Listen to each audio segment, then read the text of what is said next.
देखो बेटा, मान लेते हैं हम कल की तरह, ये मेरे पास एक कैपेसिटर है, बस यहाँ पे कल इंडक्टर जुड़ा हुआ था, ध्यान से देखो। ये एक रेजिस्टेंस है आर।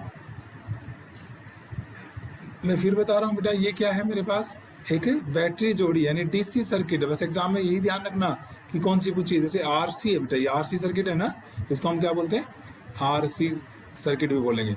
तो जब एसी पढ़ाऊंगा तब भी मैं आरसी सर्किट करवाऊंगा, तो उल्टा सीधा मत करके आ जाना एग्जाम के अंदर।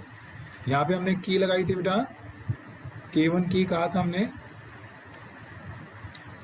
एक और लगा दी मैंने यहाँ पर K2। तो जब हम स्टॉप वॉच स्टार्ट करेंगे तो T0 होगा, मैंने बताया था बेटा। तो मान लीजिए उस वक्त हम इस की को क्लोज करते हैं, K1 को क्लोज करेंगे एंड K2 को ओपन रखेंगे। और K2 ओपन रखने का मतलब है कि यहाँ पर इस लाइन का अभी फिलहाल कोई काम नहीं है।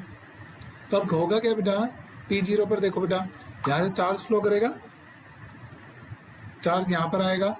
मान लो किसी पर्टिकुलर मूवमेंट के ऊपर, ठीक है ना, हमारे पास यहाँ पर कितना चार्ज आ गया बेटा, प्लस Q, यहाँ पर माइनस Q आ गया, और इस सर्किट में I करंट फ्लो कर रहा है। तो देखो इस E का कुछ हिस्सा तो बेटा कैपेसिटर के अक्रॉस ड्रॉप हो जाएगा, मैं VC लिख रहा हूँ, और बचा हुआ हिस्सा किसके अक्रॉस ड्रॉप हो जाएगा बेटा, रेजिस्टेंस के अक्रॉस ड्रॉप हो जाएगा। कुछ कैपेसिटर के अक्रॉस चला गया और कुछ रेजिस्टेंस के अक्रॉस चला जाएगा। दो ही चीज़ें जुड़ी हुई ना बेटा, दो एलिमेंट जुड़े हुए हैं। कल क्या था, एक इंड्यूस्ड डीएमएफ था जो इस ई का अपोज कर रहा था, तो इसलिए कल वाले आर्टिकल याद करो बेटा, ई अप्लाइड था और ये उसका अपोज कर रहा था, तो नेट ईएमएफ ही कम हो गया था, और जो ये नेट बचा था ये रेजिस्टेंस के अक्रॉस ड्रॉप हो गया था। आज हमारे पास ये बैटरी है, फिर देख लो, इसका कुछ हिस्सा कैपेसिटर के अक्रॉस ड्रॉप होगा और कुछ हिस्सा रेजिस्टेंस के अक्रॉस ड्रॉप होगा। किसी को याद है बेटा, अगर Q चार्ज है, C कैपेसिटेंस है, तो इसके अक्रॉस पोटेंशियल का फार्मूला क्या होगा, Q बाई C। बिल्कुल ठीक बात है बेटा, Q is equal to CV होता है, बिल्कुल ठीक है। तो it will be Q by C। और बेटा ये तो पता ही है आपको, VR तो क्या होता है आपका, IR, okay.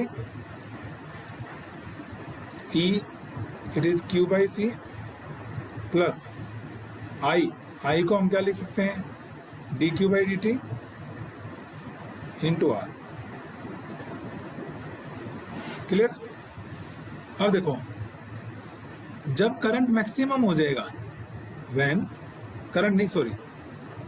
Capacitor fully charge हो जाएगा, that is Q is equal to Q nought हो जाएगा बेटा, मैक्सिमम हो जाएगा, तो उस केस में Q का फर्स्ट डिफरेंशिएशन जो होगा वो 0 हो जाएगा।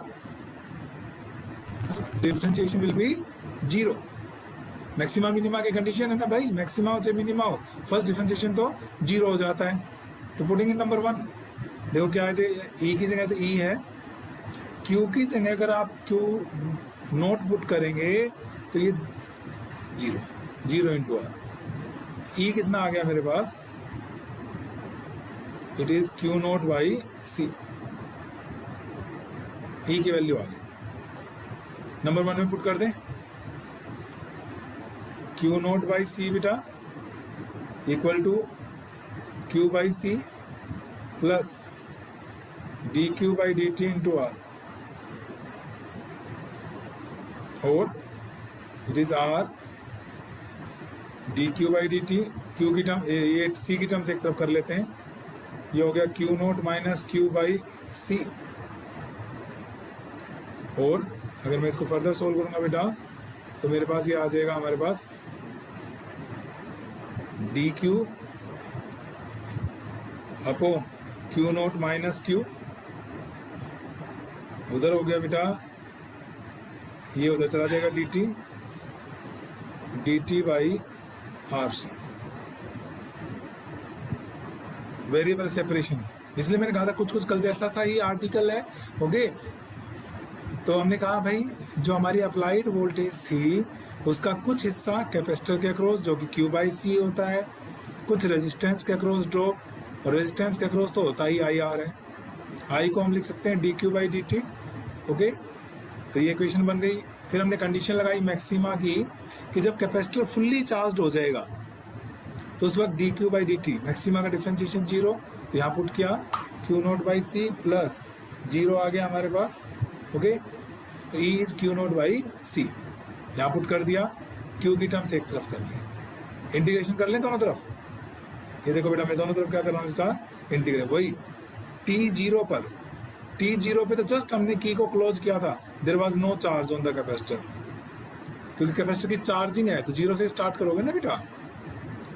और T is equal to T पर कितना हो गया आपका, मान लेते हैं Q हो गया। So it comes out to be, कल भी क्या था बेटा, natural log Q note minus Q upon -1।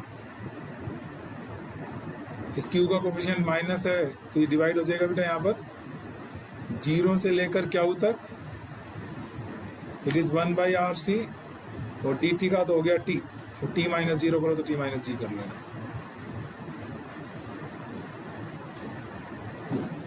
Okay, इस माइनस को मैं यहाँ लेकर जा रहा हूँ बेटा, और upper limit minus lower limit, natural log Q note minus Q, Q की जगह उसकी upper value, minus Q note minus lower value 0 equal to, इस माइनस को यहाँ ले जाओ बेटा, minus T by R C,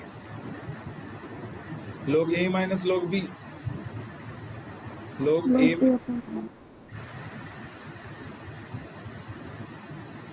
minus T by are c. इस log को कैसे खत्म करा जाएगा, exponential function, exponential. Yes Ramakant, इसको बोलते क्या है वैसे मैथमेटिक्स की लैंग्वेज में, taking anti log on both sides. इस log को हटा रहे हो कहा, तो एंटी लॉग ले रहा हूँ बेटा, Q note minus Q by Q note E की power minus T by are C, natural है ना तो ई की पावर में चला जाएगा ये, और दिस विल बी बेटे 1 minus Q by Q note E की power minus T by are C. अच्छा मुझे बताओ, अगर मैं पूछूं अब आपसे आर सी की कलेक्टिवली यूनिट क्या आएगी, R इंटू सी की टाइम सेकंड आएगी, टाइम या सेकंड। ठीक है बेटा, कल बताया था पावर हमेशा यूनिटलेस और डायमेंशनलेस होती है, ये बात याद रखनी है कि पावर हमेशा यूनिटलेस एंड डायमेंशनलेस होती है। तो ऊपर क्या है बेटा टाइम, तो नीचे भी टाइम आना चाहिए, तभी तो टाइम से टाइम कटेगा। तो इसलिए ये आएगा बेटा टाउ बोलेंगे इसको आरसी को, और टाउ कल भी बताया था नाम वही हो जाएगा टाइम कांस्टेंट। पर आज वैल्यू बदल चुकी है बेटा, कल L बाई आर थी, आज R बाई सी आ गया ना, R इंटू सी आ गया। पर ये बहुत आसान तरीका है ना, पावर हमेशा यूनिटलेस एंड डायमेंशनलेस होती है बेटा। तो इसको थोड़ा सा रीअरेंज कर दें तो ये बन जाएगी बेटा, मैं आगे पीछे सीधा कर रहा हूँ, Q is equal to Q naught 1 minus E की power T by tau. R C को मैंने टाउ लिख दिया बेटा, नंबर 3। तो आप देख सकते हो ग्रोथ में भी बढ़ना होता है और चार्जिंग में भी बढ़ना होता है, ठीक है कि नहीं है। तो आप देख सकते हो बेटा दोनों एक जैसे से डेरिवेशंस हैं।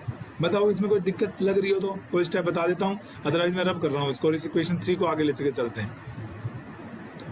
कर ले बेटा कंटिन्यू आगे। Yes sir, mister okay. तो देखो बेटा हमारे पास ये आ गई equation, Q is equal to Q naught 1 minus E की power minus T by tau आ गया, ये आ गई नंबर 5 इक्वेशन, ठीक है। तो अब देखो इसका मतलब ग्रोथ कैसी होगी, मतलब जो चार्जिंग होगी वो कैसी होगी बेटा, exponential in nature. Charging is exponential. Exponential का मतलब कल भी बताया, देखो फिर बता दूं जो बच्चे कल नहीं होंगे, कि शुरू में बड़ा फास्ट होगा बेटा charging, and then charging slow होती चली जाएगी। हम ये देखना चाहते हैं कि फुल्ली चार्ज कब होगा। फुल्ली चार्ज होने का मतलब क्या इजिकल टू क्यू नोट हो गया। ओके, तो Q equal to Q naught यहाँ पुट करोगे आप, Q naught equal to Q naught 1 minus E की power minus T by tau. Q naught से क्यू नोट कट गया, ये 1 बचा। ये तो तभी पॉसिबल है बेटा जब ई की power minus T by tau zero हो जाए, ये जीरो हो जाए तभी तो 1 इजिकल टू 1 होगा। या 1 से 1 काट दिया मैंने, रेसिप्रोकल लूंगा बेटा, तो T by tau 1 by infinity का रेसिप्रोकल, 1 बाई जीरो का रेसिप्रोकल इन्फिनिटी। बेटा ई एक फाइनाइट नंबर, कल बताया था कितनी वैल्यू होती है ई की, 2.71 यस अलका अदर्स 2.71, बिल्कुल ठीक बात है बेटा। Tau is also a fix number, RC resistance fix होती है, कैपेसिटेंस फिक्स होती है, तो ये तो फिक्स नंबर है और इसको इन्फिनिटी बनाना है। तो ये इन्फिनिटी तभी हो सकता है बेटा जब टी की वैल्यू कितनी हो जाए, इन्फिनिटी। मतलब एक कैपेसिटर कभी भी फुल्ली चार्ज नहीं होगा बेटा, ठीक है, capacitor will never be fully charge. तो अगर मैं कहूँ ग्राफ बनाऊं, आइडियली तो कभी नहीं होगा, वो अलग बात है। प्रैक्टिकली मैंने कहा था 5t टाइम में हो जाता है। ये मान लो क्यू नोट है बेटा, t0 पर आपने कहा था कोई चार्ज नहीं है इसलिए ओरिजिन से स्टार्ट होगा ग्राफ, और आपने कहा एक्सपोनेंशियल इन नेचर। तो बेटा ये देखो शुरू में स्लोप ज्यादा फास्ट, फिर धीरे धीरे देखो स्लोप कम होता जा रहा है, बैंड होती जा रही है, बैंड होती जा रही है, एंड फाइनली इसके पैरेलल हो जाएगी बेटा, पर इसको कभी भी टच नहीं करेगी। So this is the graph for charging of the capacitor, and this equation was derived by Helmholtz, इसलिए it is called Helmholtz equation. अब जरा हमें टाउ के बारे में बात कर लें, टाइम कांस्टेंट के बारे में। If T is equal to tau हो जाए, इक्वेशन 5 को देखो बेटा, tau is equal to Q naught 1 minus E की पावर माइनस 1, ये आ जाएगा आपका Q naught 1 minus 1 by E, बताया था 2.71। बेटा इसे सोल्व कर लेना, ये आ जाएगा आपका 63.2% of Q note. Means time constant is that time in which charge on the capacitor grows from 0 to 63.2% of its peak value, maximum value, ठीक है। तो यानी कि ये मान लो क्यू नोट बाई 2, तो यहाँ कहीं आ जाएगा ये वैल्यू कितनी, 0.632।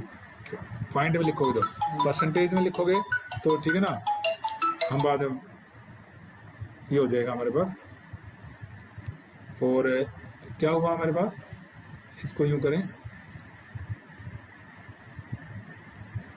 दिस इज टाउ, ये टाइम हो गया बेटा, यहां से यहां तक का जो टाइम होगा ना, उस टाइम को हम क्या कहेंगे, टाइम कांस्टेंट कहेंगे, ठीक है। तो ये चार्जिंग हो गई। अब वैसे मैंने कहा आइडियली तो इनफाइनाइट टाइम में होती है बेटा, बट प्रैक्टिकली जब टी 5 टाउ के बराबर होता है, 5 टाउ 2 3 4, तो वहां जाकर ऑलमोस्ट ये क्यू नोट के बराबर हो जाता है। हम मान लेते हैं कि कैपेसिटर फुल्ली चार्ज हो गया है। अब बारी आई बेटा उसकी डिस्चार्जिंग की। बात वही है जैसे मोबाइल है आपका, आपने अपना मोबाइल चार्जर पे लगा दिया, बढ़ती है और फिर वो दिखाता है आपको 100 हो गई आपकी बैटरी। आपने अब क्या किया, मेन सॉकेट से आप अपने मोबाइल को हटा लेते हैं, and you start using that energy stored in the battery, और आपकी मोबाइल की बैटरी फिर डिस्चार्ज होना स्टार्ट होती है, ठीक है। वो बैटरी है, कैपेसिटर नहीं। मैं एग्जाम्पल दे रहा हूँ मैं बेटा, यहाँ पर एक्सपोनेंशियल है, वहाँ एक्सपोनेंशियल नहीं होता है, ठीक है। तो अब क्या होगा बेटा, अब अभी हम क्या करेंगे, मेन सोर्स को हटाएंगे, यानी ईएमएफ को हटाएंगे। अब ये मान रहे हैं हमारा कैपेसिटर फुल्ली चार्ज हो चुका है, ठीक है। देखो क्या कर रहे हैं हम, अब चार्ज होने के बाद क्या स्टार्ट हो जाएगी, अब उसकी डिस्चार्जिंग स्टार्ट हो जाएगी बेटा। So let us start discharging of capacitor through resistance. Discharging of capacitor through resistance हमने निकालना है इसको, ठीक है। देखो बेटा, ये था आपकी सर्किट में अब मान लो ये कैपेसिटर है बेटा,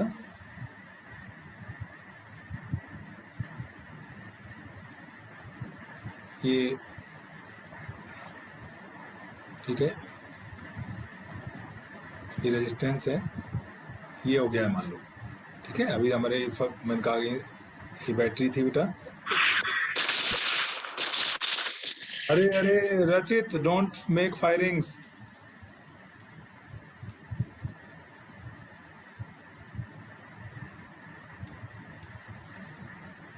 बेटा अब कैपेसिटर फुल्ली चार्ज हो गया है। अब हम क्या करते हैं, हम स्टॉप वॉच बंद करते हैं।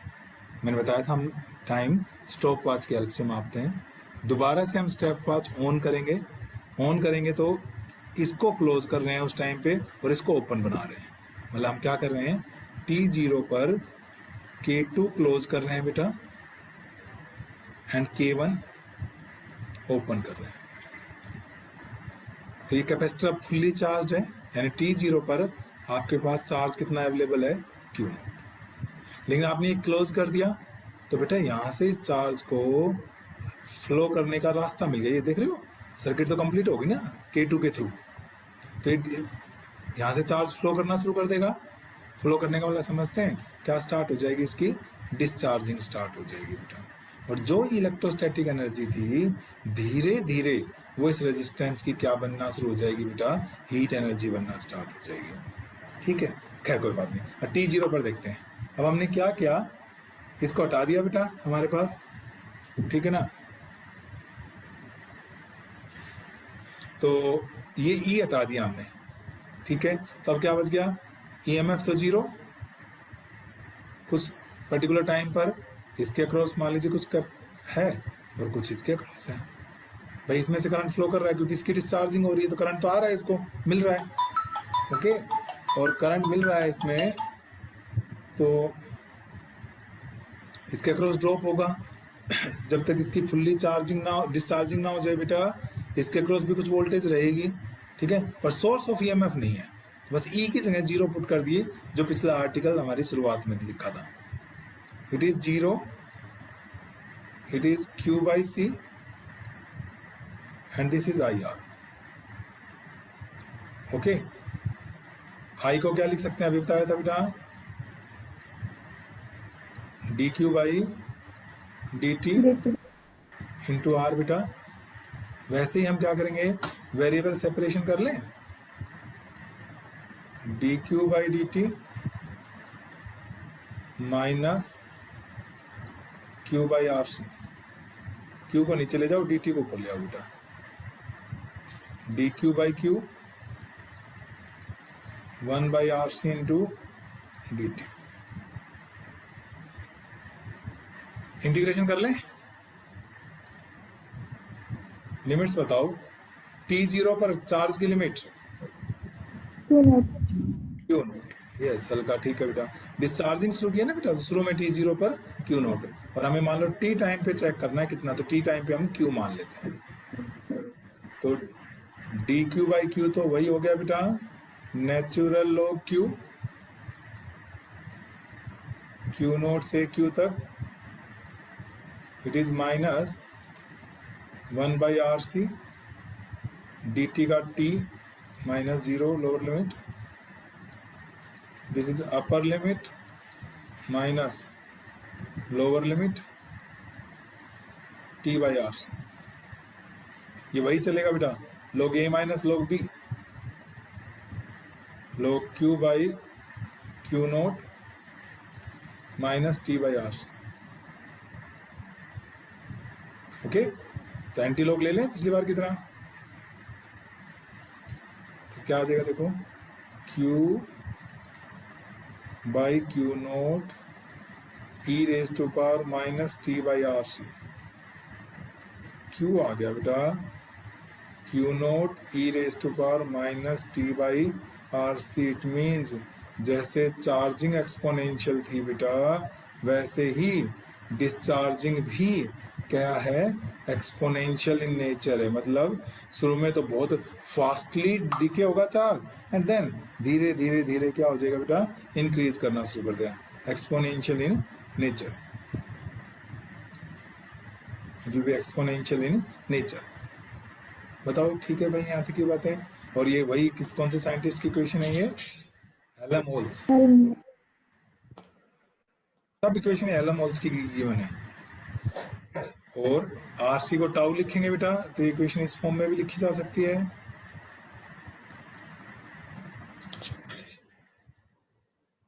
आप चेक कर सकते हो फुल्ली डिस्चार्ज कब होगा।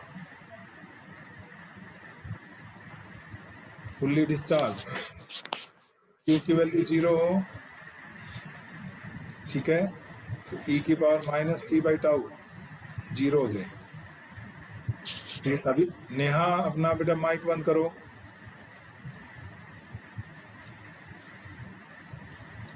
टी इन्फिनिटी हो जाए। ना फुल्ली चार्ज होता है कोई भी कैपेसिटर कभी, ना ही फुल्ली डिस्चार्ज होता है कभी भी। थोड़ा बहुत करंट कभी भी लग सकता है उसमें से ना, पर वो आइडियल केसेस है बेटा ये।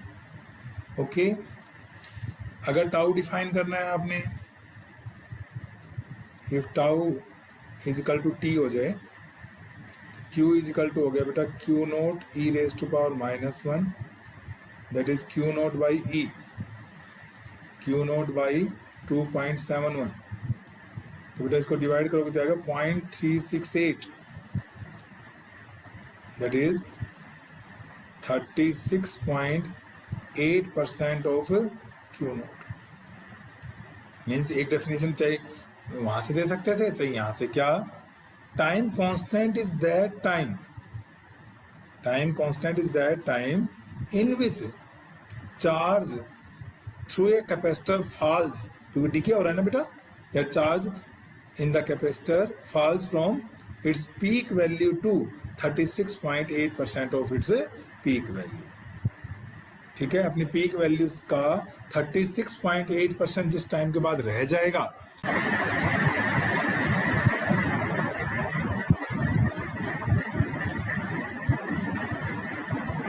कुछ थोड़ी सी गड़बड़ हुई भाई बीच में।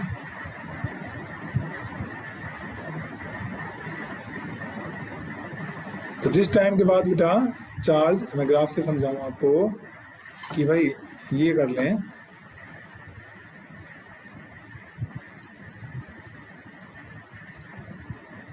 ये चार्ज बेटा, ये टाइम t0 पर इस बार Q नोट था, तो यहाँ से स्टार्ट हुआ। तो मैंने कहा शुरू में तो बहुत देखो कितना रैपिडली फॉल करता है, और फिर ये लाइन देखो स्लोप कम होता चला जाएगा, इसे कम कम कम कम और कम स्लोप, और इसके पैरेलल हो जाएगी। आइडियली कभी इसको टच नहीं कर पाएगी बेटा।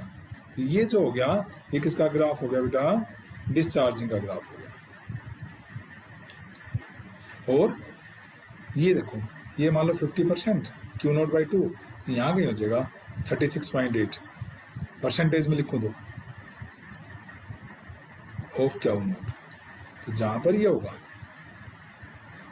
इस टाइम को हम क्या बोलेंगे बेटा, टाउ बोलेंगे। ठीक है कि नहीं है, टाइम कांस्टेंट बोलेंगे इस टाइम को।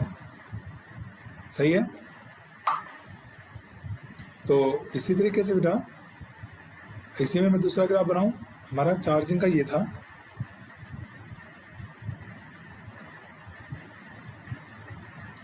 और इसके पैरेलल हो जाएगी, वही टाउ सेम ही है। तो ये देखो 50% से ऊपर चला गया ना, ये 50 माना था हमने, तो ये वो बताया था आपको कितना, 63.2% ऑफ Q नोट। याद रखना, मैं भी कई बार भूल जाता हूँ इन डिजिट्स को ना, कि कौन सी क्या थी। तो सीधी बात, इन दोनों का सम 100 आना चाहिए बेटा। भाई ऊपर से इधर आ जाओ यहाँ तक, या यहाँ से यहाँ तक चला जाओ, सेम है। तो ये दोनों का सम 100 आना चाहिए। तो एक बार मैं थोड़ा बहुत डिजिट में कंफ्यूज हो जाता हूँ, तो एक याद होती है तो 100 में से सब्ट्रैक्ट करके देख लेता हूँ। तो बेटा ये किसका ग्राफ आ गया आपके पास, चार्जिंग का ग्राफ आ गया। तो इस तरीके से किसी भी कैपेसिटर की बेटा चार्जिंग या डिस्चार्जिंग होती है थ्रू द रेजिस्टेंस। अच्छा, कोई कहे कि इसमें करंट बताओ, बहुत आसान है बेटा। मान लो जैसे वो कहे कि इसी सर्किट, आरसी सर्किट की बात कर रहे हैं हम, और आरसी की चार्जिंग में वो कहता है करंट की इक्वेशन बनाओ। तो नॉन मेडिकल के बच्चों के लिए तो कोई दिक्कत ही नहीं है, चार्जिंग की इक्वेशन लिखो,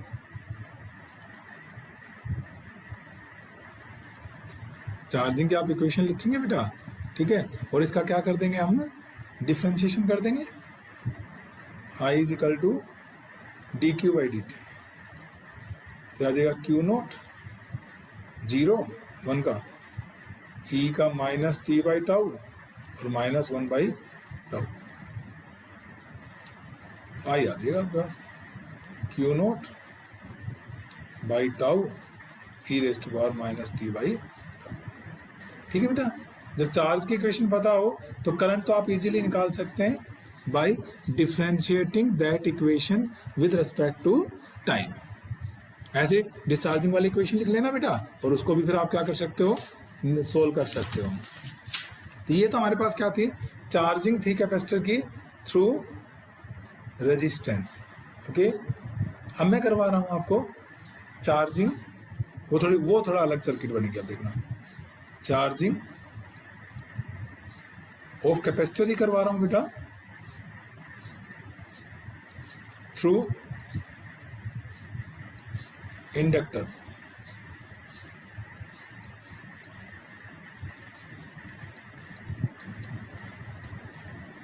charging of capacitor through inductor. ठीक है, जैसे मान लो बेटा ये एक इंडक्टर है, ये कैपेसिटर है,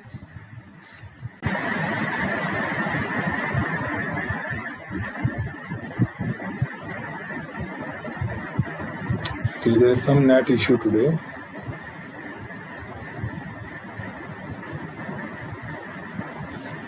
देखो बेटा, ये मान लो इंडक्टर है, ये कैपेसिटर है, ओके, ये बैटरी, सॉरी बैटरी है भाई, ये बेटा की है K1 और ये और की बाद में डिस्चार्जिंग के टाइम, लेकिन इस बार मैथमेटिक्स थोड़ा अलग होगा क्योंकि रेजिस्टेंस नहीं है बेटा इसमें, ये L है और ये C है। ठीक है, वही T0 पर बेटा क्या किया हमने, K1 को क्लोज किया है और K2 को ओपन रखा है। K1 को क्लोज किया है और K2 को ओपन किया रखा है। ठीक है, किसी पर्टिकुलर टाइम पर बेटा मान लो यहाँ पे करंट, अब वही मैंने बताया था, जैसे ही इसको ऑन करेंगे करंट बेटा धीरे धीरे इंक्रीज होगा। क्यों? क्योंकि इंडक्टर बैठा हुआ है और इंडक्टर तो ग्रोथ ऑफ करंट का क्या करेगा, अपोज, करंट को एकदम से इंक्रीज नहीं होने देगा। इसलिए जैसे मान लीजिए पर्टिकुलर टाइम पर मान लो इसके ऊपर जिस मोमेंट पे यहाँ प्लस क्यू चार्ज आया है, माइनस क्यू चार्ज आया, उस वक्त मान लेते हैं इसमें rate of change of current कितना है बेटा, di/dt है। आप कहोगे सर डीसी सर्किट है, फिर ये करंट क्यों चेंज हो रहा है? बेटा इस इंडक्टर की वजह से हो रहा है, क्योंकि इसके अंदर क्या पैदा हो जाएगा, एक इंड्यूस्ड ईएमएफ पैदा हो जाएगा और ये माइनस साइन दिखाता है, ये इंड्यूस्ड ईएमएफ अप्लाइड ईएमएफ का अपोज करेगा। लेंजिस लॉ कहता है ये बात। तो बेटा नेट ईएमएफ कितना बचा, ई हमने अप्लाई किया, LdI/dt ने हमारा अपोज कर दिया, तो नेट बचा this and that is equal to voltage across capacitor. भाई इतना ईएमएफ है और वो ईएमएफ सारा का सारा कौन लेगा, किसके अक्रॉस ड्रॉप होगा, मतलब कैपेसिटर के अक्रॉस तो ड्रॉप होगा, और तो कोई एलिमेंट लगा ही नहीं है इसके अंदर। ठीक है, यहाँ तक की बात है बेटा। वो हर बार की तरह वैन क्यू नोट हो जाएगा, ओके, वैन क्यू नोट हो जाएगा तो उस वक्त आई की वैल्यू 0 हो जाएगी कि नहीं हो जाएगी, क्योंकि आई क्या होता है, dq/dt। जब ये क्यू नोट होगा तो करंट 0, और इसलिए ये इक्वेशन बन जाएगी E -0 इज Q0/C। E की वैल्यू आ गई बेटा Q0/C।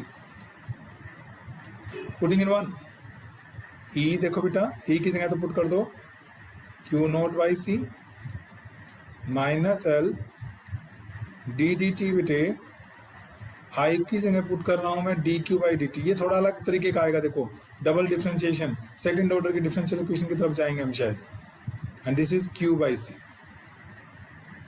ओके, और दिस बिकम्स d²q/dt² बेटा, एल भी है नो डाउट, ये मैं उधर ले गया, प्लस का हो गया, इसको सबको उधर ले जा रहा हूं मैं, प्लस 1/LC। एक बार देखना भाई सही लिखा है शायद मैंने, मैंने ना एक स्टेप छोड़ दिया, मैंने जल्दबाजी में क्या किया, सारी टर्म्स को इकट्ठा कर लिया बेटा।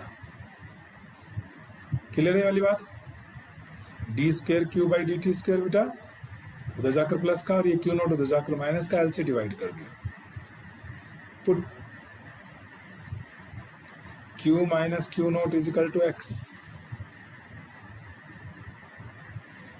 तो ये क्या आ जाएगा, यहाँ से अगर आप डिफ्रेंशिएट करोगे तो D Q by D T minus zero, क्योंकि क्यू नॉट एक fix number, it is D X by D T, and double differentiation करेंगे तो D square Q by D T square is D square X by D T square.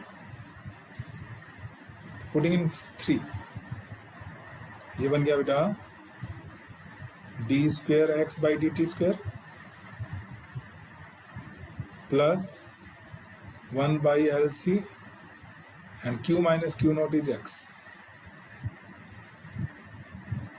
ये equation आई भाई, इस बार तो exponential नहीं आई, अलग आ गई नहीं ये इक्वेशन। अगर कुछ याद हो बेटा, चलो हम इसको x को थोड़ी देर के लिए डिस्प्लेसमेंट मान लेते हैं, ठीक है, x को डिस्प्लेसमेंट मान लेते हैं, तो अगर कुछ ध्यान हो dx बाई डी टी बन जाएगी वेलोसिटी, और D square X by D T square बन जाएगा एक्सेलरेशन। तो यानी कुछ ऐसी इक्वेशन आ गई, पहली टर्म को मैं ए लिख रहा हूं एक्सेलरेशन, प्लस ये कुछ कांस्टेंट ओमेगा स्क्वायर और एक्स इज इक्वल टू 0, यानी A is equal to minus omega square X. कुछ याद आता है ये किसकी इक्वेशन है? मीन्स एक स्पेशल मोशन कभी +1 में पढ़ा हो जिसमें एक्सेलरेशन या force directly proportional to X है, एंड माइनस साइन दिखाता है कि this acceleration is always acting towards mean position. कुछ ध्यान है भाई, किसकी इक्वेशन हो सकती है? कौन सा मोशन होता था स्पेशल? लास्ट यूनिट होती थी आप लोगों की +1 की।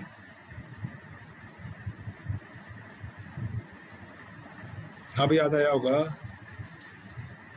ये किसकी इक्वेशन होती थी बेटा? SHM, simple harmonic motion. Simple harmonic motion की इक्वेशन। तो यानी बेटा इस सर्किट में जो चार्ज है it will oscillate simple harmonically. Clear है? पहली दोनों सर्किट्स में एक्सपोनेंशियली था। It is the equation of SHM। Yes Yudhishthir, क्या पूछना है बेटा? Yudhishthir, you have raised hand. कुछ पूछना है या बाय मिस्टेक हो गया?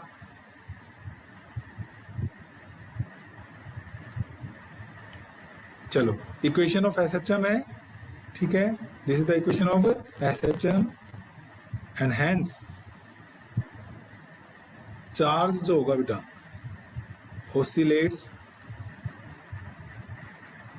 सिंपल हार्मोनिकली, ठीक है, सिंपल हार्मोनिकली, नॉट एक्सपोनेंशियली। हाँ युधिष्ठिर, अगेन आपका हाथ रेज्ड है बेटा। कुछ पूछ रहे हो या बाय चांस दब जाता हाथ? युधिष्ठिर, तुम्हें मेरी आवाज आ रही है?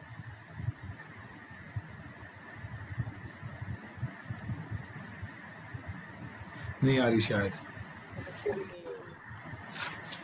है बेटा?